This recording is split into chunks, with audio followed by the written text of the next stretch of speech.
If you're a Christian man who's quietly stepped back from dating, this is probably why. When I was younger, I started noticing something in my own Christian upbringing experience. There was a clear difference in how men and women were treated, and in some ways, I appreciated the dichotomy of it. Men and women had distinctive but important roles within the faith. But in other ways, it felt like masculinity itself was being subtly corrected, toned down, and even shamed. It felt like Christianity itself had been feminized. And for a while, I thought maybe it was just me. Maybe I was the problem. Maybe wanting to lead, wanting strength, wanting male leaders that didn't put men down just in order to prop women up. Maybe I thought that wasn't Christ-like enough.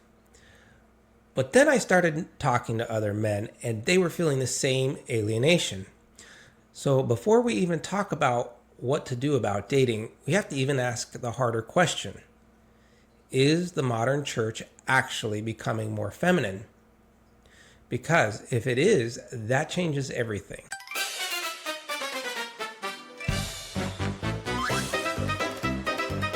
So where do we even begin? In the beginning, God created the heavens and the earth. Oops, wrong verse. Our story actually starts with Adam and Eve. Eve was tempted by the snake and brought about the fall. And the fall was necessary for humanity to happen.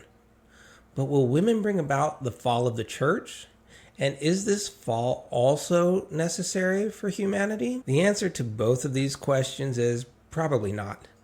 But they will change humanity. I was listening to an excellent sermon by Pastor Brandon Holthouse, and he points out this idea of this imbalance. The masculine brings rules, boundaries, and truth. The feminine is compassion without restraint, mercy without truth. He teaches that you need both, but the issue that the modern church is facing now is a lack of male leadership. And it's not just religious leaders. Consider a secular study that was published in Psychology Today, where they did this study on men and women, where the subject observed a cheater being punished. The men felt a sense of justice and satisfaction, where the women, they just felt empathy. I mean, just look at Erica Kirk. The court case with Robinson isn't even over yet, but she's already forgiven the assassin and moved on. I'll link to the video that I did on this, so check it out right after this one. The following churches had no or very few priests in the 1970s, but today they have 30 to 40% female pastors. This includes Methodist, Evangelical, Presbyterians, and Episcopalian churches. The Baptist, Catholics, and Eastern Orthodox are holding strong, but even the late Pope Francis taught that all religions are a path to reach God. Women pastors and effeminate men pastors elevate emotion over doctrine. They avoid biblical themes like war, judgment, rebuke, and responsibility, and they downplay spiritual warfare. And they avoid world news because it causes controversy. If they say something offensive to the parishioners, they could be unliked, so they tend to just teach the feel-good, love thy neighbor stuff, and do not think that I've come to the world to bring peace to the earth. I have not come to bring peace, but a sword stuff. They're not teaching that stuff. But looking back to evolutionary biology, our women ancestors wouldn't go out hunting with the men. They would stay back at the villages and campfires, helping each other raise the children. And while there was a great spirit of cooperation, there were potentially fatal consequences for being part of the outgroup. So women evolved to go along to get along. This also evolved some unique ways of weaponizing social status like gossip, but that's a story for another time. The point is, women will often go out of their way to be liked by the group. And to do that, they'll say very inclusive things like, All paths lead back to God. This consensus-based psychology is why grassroots-style propaganda is so effective on women.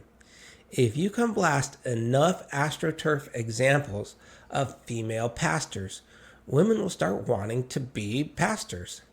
This is especially true for political propaganda, which we're seeing played out in the recent events where they're using terms like love your neighbor.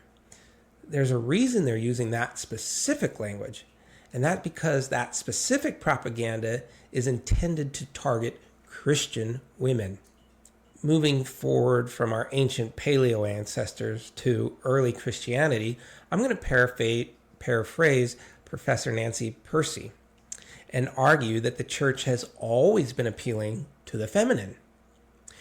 She argues the early church offered women much higher status than they were used to back in the surrounding Greco and Roman cultures, where women were primarily used in the production of heirs, but not given much status outside of that.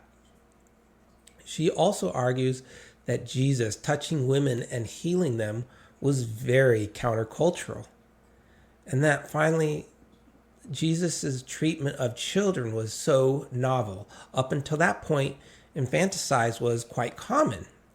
Now, I think we've come full circle on that one, but that's the exact reason why I think modern society needs Christianity. Speaking of Jesus in ancient times, I have a really novel take that I've never heard anyone else say before, but tell me in the comments if this makes sense to you. Judaism is a feminine religion, and Islam is a masculine religion. Both are having real effect on Christianity. Let's start with Judaism. In Jewish mysticism, many Jewish concepts are feminine. For example, the presence of God, their concept of soul and of wisdom. They are both grammatically and spiritually feminine. Even their holy book, the Torah, is grammatically feminine. Jewish lineages trace through the mother. It's called matrilineal descent. So if your dad's Jewish and not your mom, then you're not Jewish. In Judaism, after the temple was destroyed, the home became the temple. And this marked an era when women ran the household and they were responsible for handling finances and maintaining their Jewish identity. Women were also primarily the matchmakers, which led women having powerful broker positions in order to arrange the marriages. Some of the most influential feminist writers and thinkers that impacted Christian American cultures, like Ruth Bader Ginsburg and Blue Greenberg, were Jewish. I'll let Rabbi Jacobson explain. I think the best way to understand the role of the woman in Judaism is to study the first and primary book of Judaism. The women are those who make the big decisions, the grand decisions, the decisions that would have a cataclysmic effect on all of Jewish history and all of human history, but the big decisions, those that define the future of our people, the future of our families and our communities, those who mold and create the Jewish tomorrow. This was entrusted into the heart and into the soul and into the conscience of the Jewish woman. Before I go on to Islam, I need you to understand how women process boredom. Now, I know this sounds a little bit out of left field, but again, hear me out. I'm quoting Dalrock here, an ancient philosopher, and he says, quote, "These women do not want to build a better beta. They want to tame the alpha. In fact, I think the former is just another way they are trying to approach the latter. They want to take an inherently unsafe activity and make it safe. They want to submit a man without actually having to submit. They want a man who can tame their feral self, and they want him to trip their danger signals. Even better if he is a stranger from a strange land." Western women are bored. They feel a distinct lack of masculinity in the dating market. The political correctness of Western men is perceived as boring to them. The drudgery of an office job is so boring to them. If this wasn't the case, women wouldn't have the highest rates of SSRIs and be 2 times more likely to be prescribed benzodiazepine. So women do crave the exotic. They crave the dangerous. Most of all, they crave the hyper masculine man. Is it any wonder why they're welcoming immigrants from Islamic countries? The perception is that Islam is deeply patriarchal and hyper masculine, and that's for good reason. The men hold the religious authority. Islam emphasizes the law, which is codified in Sharia. Women have very strict dress codes, and in some Muslim countries, not all, women are not permitted to even go outside without a male escort, and the marriages are forced or arranged. Even the Prophet Muhammad was a military as well as a religious and a political leader. By the way, it probably won't surprise you to learn that Muhammad is the most common baby name in England. In my worldview, Christianity is a balance of the masculine and the feminine. Man submits to God, woman submits to the man, and children submit to the women. Women provide the nurturing, the forgiveness, the kindness. Men provide the rules, the punishment, the boundaries, and war. One is the Sermon on the Mount, and the other is overthrowing the money changers in the temple. I experienced this in my own Christian upbringing. The men held patriarchal roles and were given exclusive religious rights to leadership called the priesthood. Women, by contrast, were given charge of the well-being of the members of the church. They would take meals to families who were sick, raise money for people who needed help, and most importantly, the role of mother was honored. It was an honored title within the church. I remember, to me, my mother would often bake bread. We'd get home from school and we'd smell bread. And she would say, "Oh, it's not for us. It's for so-and-so family that's struggling right now." But even back then, to me, it felt like church leadership was pandering to women. Whenever we were addressed in our conferences, women were exalted. They were called angels. While the men, they were chastised and they told, "You need to do better, men." It always felt like an overcorrection because it felt like the church wanted to avoid the appearance of being misogynist, all the while maintaining their traditions of male leadership. It wasn't just doctrinally either, it was practically too. Men were relegated to hard metal folding chairs on a basketball court, where the women had a dedicated room to meet with a piano, chalkboard, table, doilies, and crucially, this is after 3 hours of church, they had padded chairs. So growing up, I was confused. Why do the women get this great room to meet in with padded chairs, and us men had to meet in a basketball court overflow closet somewhere? It always struck me as a bit odd or even misandrous. The feminizing influence of my own upbringing still holds many memories. But why do I even care? I'm not going to go into my current religious beliefs, but suffice to say, I feel that I have a vested interest in the well-being of Christianity because it's intertwined with the Western society. And that's why I'm making this video. Our culture has become feminized. The government, like many Protestant churches, are now about 30 to 40% women. Higher education is about 50% women professors, and over 60% of the student grad are women. Other traditionally male spaces have also increased in number of women. The military now is about 20% women. Police officers, 18%. But law enforcement employees, they're about 60% women. Even 33% of all judges are women.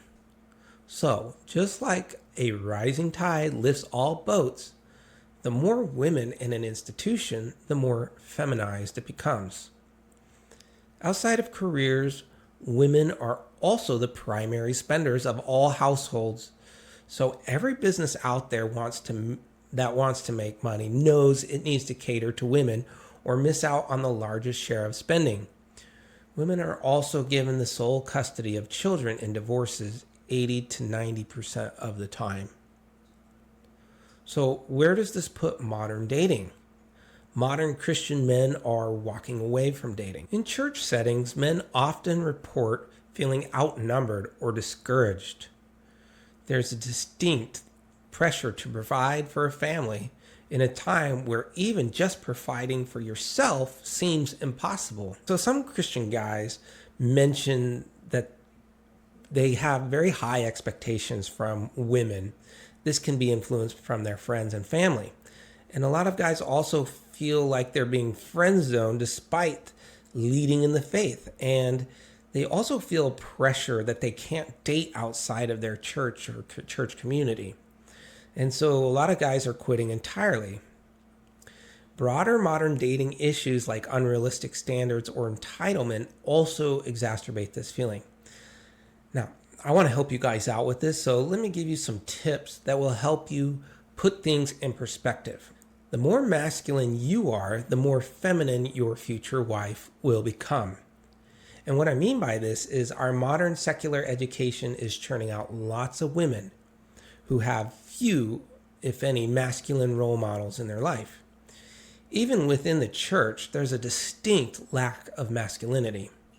In the absence of masculinity, women take on those masculine characteristics. So it's pretty unlikely that you'll find a woman right away who is submissive and feminine. This is something that you can create over time with your divine masculine guidance. Start with setting boundaries of how she must treat you. So don't permit her to disrespect you, particularly or especially on social media or in public.